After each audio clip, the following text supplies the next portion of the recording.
इस वीडियो को स्किप करने से पहले मुझे आप अपने कीमती समय में से सिर्फ 5 मिनट का टाइम दीजिए और मैं ये आपसे वादा करता हूँ कि इस 5 मिनट में मैं आपके साथ कुछ ऐसे वैल्यूएबल पॉइंट्स डिस्कस करूंगा जिसको अगर आपने लिटरली फॉलो किया तो आपके एग्जाम्स के जो मार्क्स हैं वो ऑटोमेटिकली बूस्टअप हो जाएंगे, right. So hi, this is Varun Vajpayee और आज की वीडियो में हम लोग कुछ ऐसे ही इंपॉर्टेंट पॉइंट डिस्कस करेंगे स्पेशली टू बूस्ट और to enhance your presentation skills, ठीक है, जिससे कि क्या आप अपने एग्जामिनर का अटेंशन को ग्रैब कर पाए और अपना जो मार्क्स है उसको, ठीक है।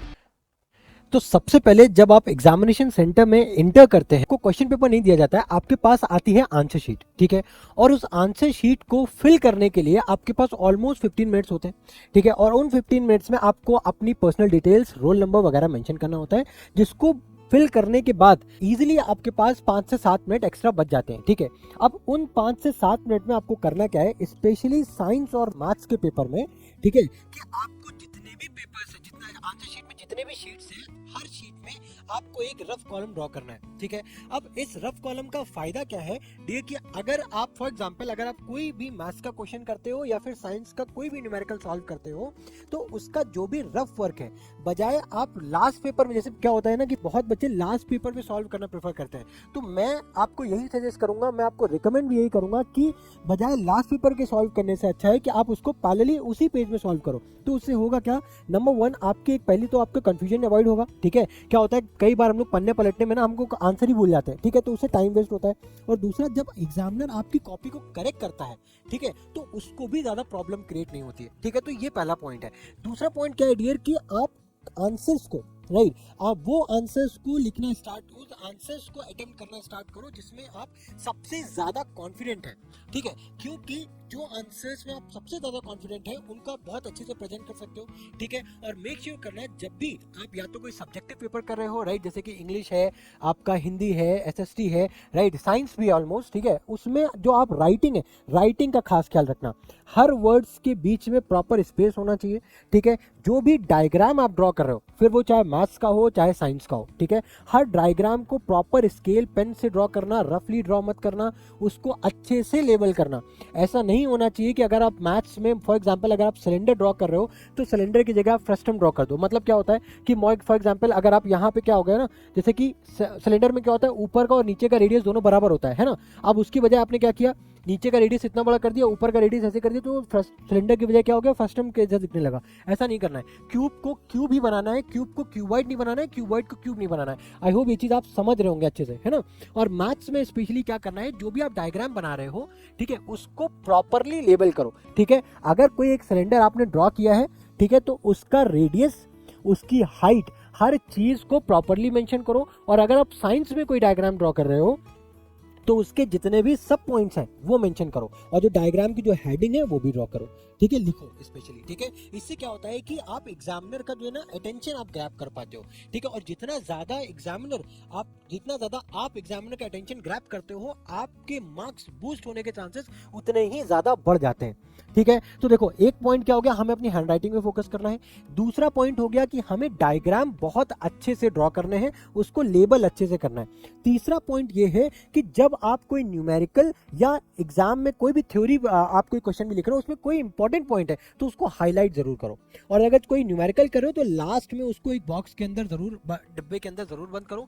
और जो उसकी यूनिट्स है, स्पेशली यूनिट्स को जरूर मेंशन किया करो।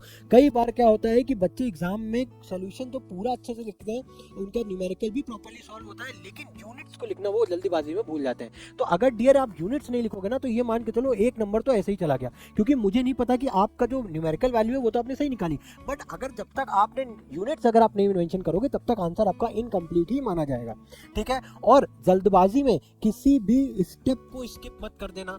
आप ये हमेशा दिमाग में बैठा करके चलो कि आपका ये जो एग्जाम है ये सब्जेक्टिव है, ऑब्जेक्टिव नहीं है, ठीक है। तो सब्जेक्टिव का मतलब ही होता है कि हर स्टेप को प्रॉपर्ली मेंशन करो। आप इस तरीके से दिमाग में मान करके चला करो, जो आप प्रेजेंट कर रहे हो उसमें आप एग्जामिनर को वो क्वेश्चन लिख करके समझा रहे हो, ठीक है। तो उस तरीके से आप माइंड में रख करके अपने जो भी आप सोल्यूशन है उसको लिखो, ठीक है। ये कुछ इंपॉर्टेंट पॉइंट्स हो गए। उसके बाद जो भी आंसर आप लिख रहे हो, जो भी आंसर लिख रहा हो मेक श्योर करो कि उसका क्वेश्चन नंबर जरूर से जरूर मेंशन करो वहां पे।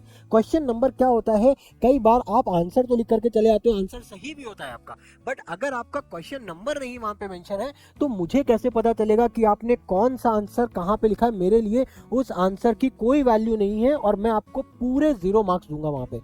ठीक है, तो ये बहुत ज्यादा, ये मैंने वही पॉइंट्स लिखे हैं जो आप मोस्टली आप जो उसको ध्यान नहीं रखते हो या फिर जल्दबाजी में आप उसको स्किप कर जाते हो। ठीक है, तो क्वेश्चन नंबर जरूर हमें मेंशन करना है। ठीक है, क्वेश्चन नंबर मेंशन कर दिया आपने, डायग्राम्स को अच्छे से आपने ड्रॉ किया, हैंडराइटिंग का खास तौर पे ध्यान रखा, जो भी हमारे पास इंपॉर्टेंट रिजल्ट आ रहा है उसको हमने हाईलाइट किया, यूनिट्स हमने सारी मेंशन करी, इतनी चीज समझ में आ गई है।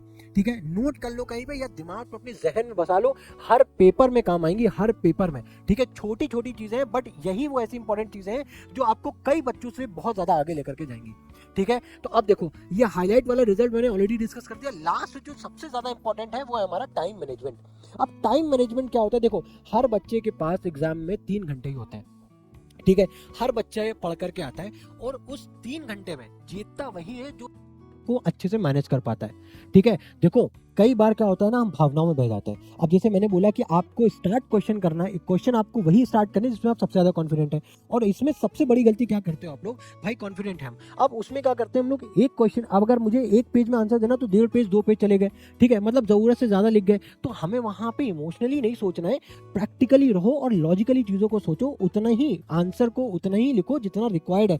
ये नहीं होगा कि आपने एक पन्ने का जो आंसर है आपने 2 पन्ने में लिख दिया तो एग्जामिनर खुश होकर आपको 5 की जगह 10 मार्क्स दे देगा, ऐसा कुछ नहीं होना है। आपको एग्जाम में मार्क्स उतने ही मिलने वाले हैं, लेकिन अननेसेसरी आपने अपना टाइम वेस्ट किया। तो हर क्वेश्चन को इक्वल टाइम दो। ठीक है, ताकि लास्ट मोमेंट पे आपके पास टाइम भी, रिवीजन का जो टाइम है वो भी बच पाए, और कोशिश करना कि एटलीस्ट 15 मिनट तो बच ही पाए, और नहीं तो कम से कम 10 मिनट तो आपके पास बच ही पाए, कि आप ताकि आप प्रॉपर्ली चीजों को एक बार देख पाओ और अपनी जो गलतियां हैं उनको मिनिमाइज कर पाओ।